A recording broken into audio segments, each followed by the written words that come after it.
12월 20일 금요일 금요기도회를 시작하도록 하겠습니다. 먼저 성경 본문 읽겠습니다. 고린도후서 3장 18절 말씀입니다. 같이 읽겠습니다. 우리가 다 수건을 벗은 얼굴로 거울을 보는 것 같이 주의 영광을 보매 그와 같은 형상으로 변화하여 영광에서 영광에 이르니 곧 주의 영으로 말미암음이니라. 네, 오늘은 그 구원의 언어, 과학의 언어인 이 변화에 대해서 살펴보려고 합니다. 요즘 한국교회에 계속되는 뜨거운 논쟁이 있다고 하면은요, 이 구원론이라고 하는 논쟁, 이번 최근에만 일이 아닌데 항상 이어져 온 구원론 논쟁인데요. 믿음이냐 행위냐 이런 논쟁으로 말미암아 예수 그리스도로 믿음으로 말미암아 행위는 없어도 되느냐, 행위를 포함하느냐, 이런 문제로부터 해가지고 참 이신 칭의에 대해서만 구원에 대해서 주장하는 그러한 부류가 있고, 이제는 그만해도 되지 않느냐, 오래오래 이렇게 칭의에 머물러서 이런 논쟁을 중단해야 하는 것 아니냐라고 하는 그러한 주장들도 있습니다. 그런 입장들이 있는데, 그럴 만한 것은 이 칭의가 제대로 회귀하고 왜곡되고 그렇게 남용되어 왔기 때문이 아닌가를 생각하게 됩니다. 우리는 그래서 구원의 언어에 대해서 살펴보고 있는데요. 이 구원이라고 하는 이 말이 성경에서는 단 하나로만 말하고 있지 않다라고 하는 것, 단면적이지 않고 다면적이다 라고 하는 것입니다. 또 실제로 종교개혁자들, 특히 칼빈 같은 경우는요, 구원론을 그리스도의 연합으로부터 시작해갖고 영화까지 하나의 그러한 연합된 관계로 보았습니다. 우리가 늘 그림에서도 살펴봤습니다만, 보통 구원의 서정이라고 해서 그 소명으로부터 쭉 해서 영화까지 이어진 것을 하나로 보는 것이지, 여기서 딱 끊어가지고 중단되거나 이렇게 하나로만 일치해서 말할 수 없다고 하는 것입니다. 그래서 오른쪽에 있는 이 다이아몬드 같은 것처럼 이 연속적인 관계, 다면적인 관계로 보아야 한다라고 하는 면에서 이 구원의 언어는 대단히 우리에게 유익한 책이기도 하고요. 그리스도의 인격 안에서 하나로 연결된 것을 우리가 이 성경을 통해서, 이 구원의 언어를 통해서 제대로 알게 된다라고 하는 것입니다. 그래서 이 구원을 칭의, 법정적인 언어, 너희는 네가 이제는 법원 판사로부터 의롭다함을 받았으니 죄인이 아니다라고 하는 것으로만 끝나는 것이죠. 그렇다고 하면 내가 구원받은 사람이면 그러한 사람으로서의 그 모습이 어떤 것인가를 이 구원의 언어가 담고 있다라고 하는 것입니다. 그래서 계속해서 우리가 이 구원의 다면적인 언어의 그 뜻을 살펴보고 있는데, 오늘은 총 13개 중에서 11번째 변화에 대해서, 과학의 언어인 변화에 대해서 살펴보고 은혜 나누려고 합니다. 이 변화나 열매 맺음이나 성화, 이 거의 맥락이 비슷한데요. 여하튼 이렇게 다면적으로 이렇게 말씀하고 있다라고 하는 것입니다. 먼저 우리가 이 구원을 변화로 말할 때의 언어를 통해서 살펴볼 수 있는데요. 왜 변화라고 하는 이 언어를 이 과학의 언어로 말을 하고 있는가를 책에서 말을 하고 있는 것을 살펴보면요.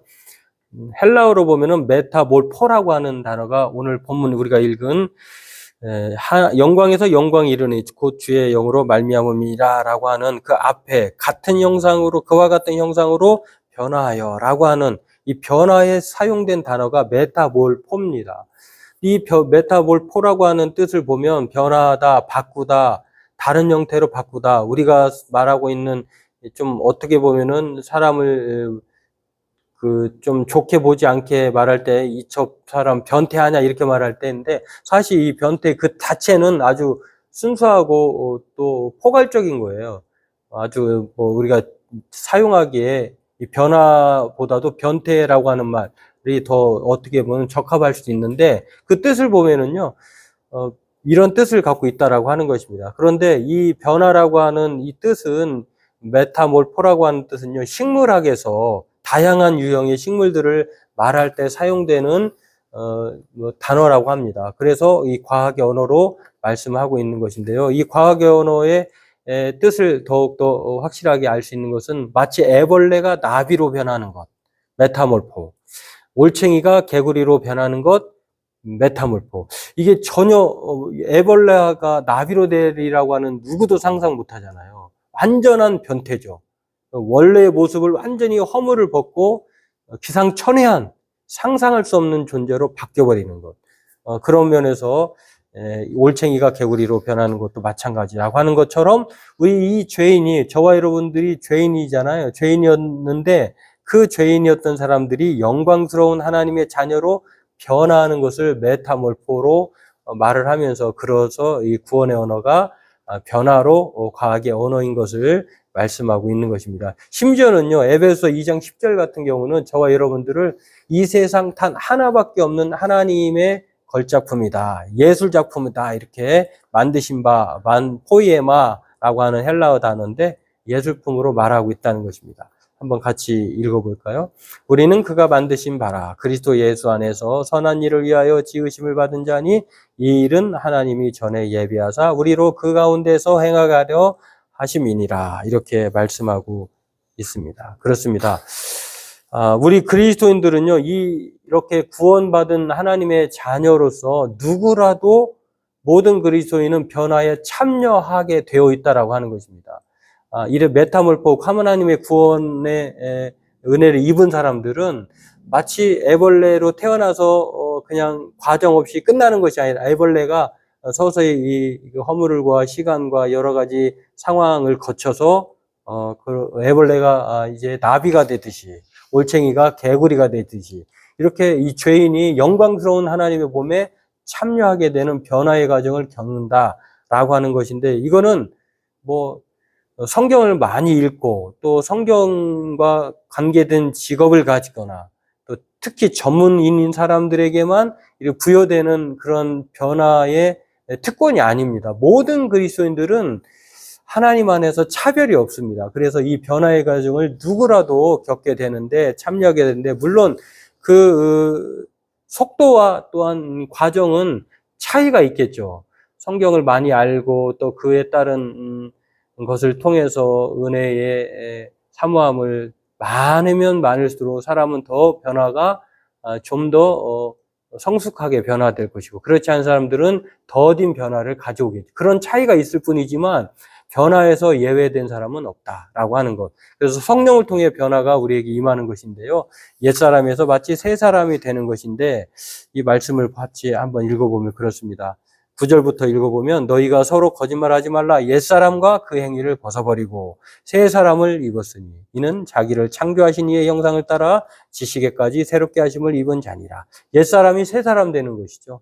이것이 바로 새로운 창조를 입은, 이제 우리가 죄인이었던 사람들이 이제 예수 그리스도로 말미암아 이렇게 하나님의 형상을 따라 새롭게 하심을 입게 되었다라고 하는 것입니다. 그래서 모든 그리스도인들이 참여하게 되는데, 어떤 철저한 변화에 참여하게 되는 것입니까? 보면은 4가지로 볼 수 있다라고 말을 합니다. 빅터 플리진이 구원의 언어에서 이렇게 말합니다. 영혼이 변하고, 그렇죠. 우리의 영혼이 이제 변하는 것이죠. 또 몸이 변하고 생각이 변한다라고 하는 것. 그리고 창조, 새로운 창조가 이렇게 피조물을 비롯해서 모든 것이 새하늘과 새 땅이 새롭게 갱신되듯이 우리들도 마찬가지로 그렇게 된다고 하는 것입니다. 그래서 오늘 이것들을 생각해 보면, 영혼의 변화는 지금은 우리가 잘생기고 못생기고 이렇게 말할 수 있지만, 정말 이제는 하나님 앞에 가면은요, 정말 우리 모두 다가 영광스러운 존재로 바뀔 것이게 됩니다. 또 몸의 변화도 지금은 조금만 일하면 아프고 또 넘어지고 깨지고 그러지만, 우리의 몸은 이제는 불갑을 영광의 광채가 나는 예수님과 같은 그런 몸을 입게 된다라고 하는 것. 생각의 변화는요, 지금은 여러 가지 하나님이 기뻐하시는 생각을 안 할 수 있지만, 그러나 우리 생각이 온전해져서 하나님이 기뻐하시는 거룩하고 산 제물로 드릴 만한, 마땅히 생각할 것을 생각하는 그런 생각자들로 변화가 될 것이다라고 하는 것입니다. 그리고 창조의 변화라고 하는 것은요, 모든 피조물이 이제 그렇게 변하듯이 약속대로 하나님의 약속대로 새하늘과 새 땅을